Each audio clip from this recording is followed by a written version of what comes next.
All right, Shalom. It's the brother Kornah. I'd like to start off by giving all praise to Yahweh, Bahashem, Yahweh Shai, Bahashem, Rakakwadash. Double honors to the apostles and elders of Great Millstone. Excuse me. Here with a lesson.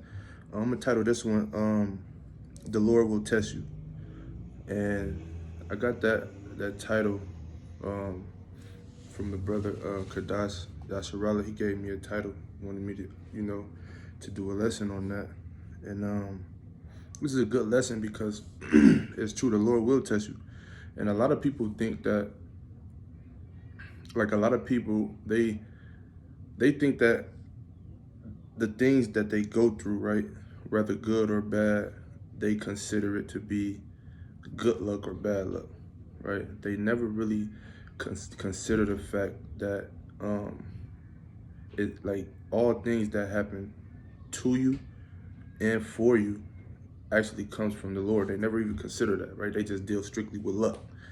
Oh yeah, something good happened to them, they think they just got good luck. Something bad happened to them, they think they got bad luck. No, but really, it's really a test, right? And it's a test from, like, it's a test or a punishment from the Most High. You know what I'm saying? It could be for it could be for many different, you know what I'm saying, reasons. You know, the way you live, and He might, you know what I'm saying, do something to you, put you in a situation to try to wake you up. You know what I mean? And so that's why, like, that's pretty much the moral of this lesson, the title. You know what I'm saying? The Lord will test you. And so I want to start off in Amos 3, verse 1. Hear this word that the Lord hath spoken against you, O children of Israel, against the whole family which I brought up from the land of Egypt, saying, you only have I known of all the families of the earth. Therefore, I will punish you for all your iniquities. Right. So the land of Israel, you know, talking about, which is the land of Israel, right? The Hebrew Israelites, which is the so-called Negroes, Native American Indians, and the Hispanics, right? So he's saying that whole family, right? His people who he dealing with, which he brought out of the land of Egypt. He's saying, hear his word. What's his word? The word is, you know, his law, statutes, and commandments. Telling us that out of all the nations on the earth, this one family, the family of Israel, is who he's actually dealing with. You know what I'm saying? Who he brought out the land of Egypt, saying that he will punish for, you know, all your iniquities, you know, for not following his law, statutes, and commandments, right? Now from there, I want to jump to Hebrews 12. Hebrews 12, starting at verse 4. Ye have not yet resisted unto blood, striving against sin, and ye have forgotten the exhortation which speaketh unto you as unto children. My son, despise not thou the chastening of the Lord, nor faint when thou art rebuked of him. Right? So just consider, if anything, you know, for the ones that think that luck, you know what I'm saying, whether good or bad, anything, whether any good thing or bad thing that happens to them, and they consider it being luck and not actually coming from the Lord, not like thinking that it's probably the Lord doing something for you. Just what he's trying to get you to understand right here in that verse that I just read is where he say, my son, despise not thou the chastening of the Lord, nor faint when thou art rebuked of him. You know what I mean? So don't despise anything that's happened. Just take it as a lesson. You know what I'm saying? Take it as a lesson of him trying to wake you up and to get you to see, you know, what you probably don't see. You know what I mean? So we're gonna keep going for verse 6. For whom the Lord loveth, he chastised and scourged every son whom he received. Right? Let me read that again, verse 6. For whom the Lord loveth, he chasteneth and scourged every son whom he received. So if he doing something to you, whether good or bad, right? I mean, for all, bad luck or whatever you think, like whatever you may be going through right now, you know what I'm saying? Bad, and you just think that you got bad luck. No, it's actually the Lord dealing with you to try to get you to wake up and to come into his ways, follow his ways, you know what I'm saying? Because that's for your greater good, you know what I'm saying? So he doing that because he only doing that because he love you. Verse 7, if ye endure chastening, the Most High dealeth with you as with sons. For what son is he whom the Father chasteth not? I mean, that's self-explanatory. You know what I'm saying? For all those of you that got kids out there, you know what I mean? It goes back to discipline. If you love your kids and you see them doing something, or you see them going off in any type of way, I mean, you're gonna stop them and you're gonna deal with them in a way. I mean, you should stop and deal with them in a way as if you're disciplining them. And when you're disciplining them, it could be all different types of ways of discipline. But what you're doing is you're trying to get them to see, like, look, no, don't do that. You're doing this wrong because you want the best for them, right?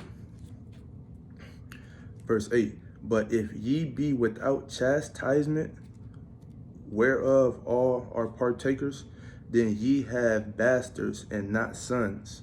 Meaning you don't give a fuck about what they doing. You know what I'm saying? That's why you continue to let them do it. You know what I'm saying? If you don't rebuke them. Verse 9, furthermore, we have had fathers of our flesh, which corrected us, right? And we have gave reverence. Shall we much not rather be in subjection unto the Father of spirits and live? For they verily for a few days chasten us after their own pleasure, but he for our profit. Yeah, meaning, dealing with your parents, you know what I'm saying? They like, if you get chastised, like what is pretty much saying, like, if you get chastised by your parents, right? They chastising you because you went off, you doing something wrong, but also they chastising you because they want to make it look like they're doing their job as a parent, you know what I'm saying? But when the Lord, but when you get chastisement from the Lord, he's chastising you to wake you up. So therefore, he's chastising you to wake you up, to see what you're doing, you're going off. And then maybe you will change your ways and come into his ways, and you can save yourself for salvation there, where you don't have to be destroyed. And that's what it means when he said,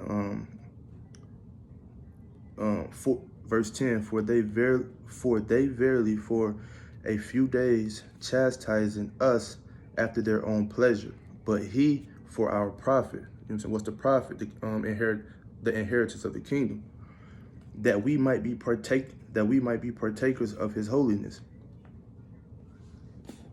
Right, verse 11. Now no chastening for the present seemeth to be joyous, but grievous.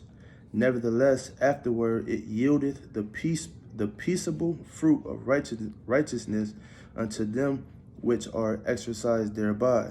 Yeah, so when you're going through your chastisement, you probably think, oh damn, why me? Why me, Lord? Why me? Why you gotta put me through this? The Lord, he can't be real. If he cared, then why he got us here? Why he doing this? At the moment, it seemed like that, right? Now no chastening for the present seeming to be joyous, right? So at the moment, it might seem like, you know what I'm saying, this shit can't be real. The Lord can't be dealing with us because he putting us through what we going through, right? But it continue on to say, but grievous, right? So you might think it's grievous, right? Nevertheless, afterward it yieldeth the peaceable fruit of righteousness unto them which are exercised thereby. That's what it's supposed to do for you. It's supposed to wake you up and get you to see the bigger picture of actually why you're being chastised. You know what I'm saying? And it's for your greater good. Verse 12. Wherefore lift up the hands which hang down, and the feeble knees, and make straight paths for your feet, lest that which is lame be turned out of the way, but let it rather be healed. You know what I'm saying? So pretty much, learn from it. verse 14. Follow peace with all men and holiness, without which no man shall see the Lord. Looking diligently, lest any man fail of the grace of the Most High, lest any root of bitterness springeth up, trouble you, and thereby many be defiled. Right? So that was just a quick lesson of why the Lord would test you. You know, like I said at the beginning, the Lord would test you because, you know, he dealing with you. He trying to get you to see, you know, probably what you don't see, wake you up, get you to come into his ways, because that's what he want. You know, he want the whole nation of Israel, his people, to, you know, to turn from their wicked ways over into righteousness. And so you can be tested in many different ways. I'd like to end this video off by giving our praises to Yahweh, Bahashem, Yahweh Shai, Bahashem, Akakodas. Shalom.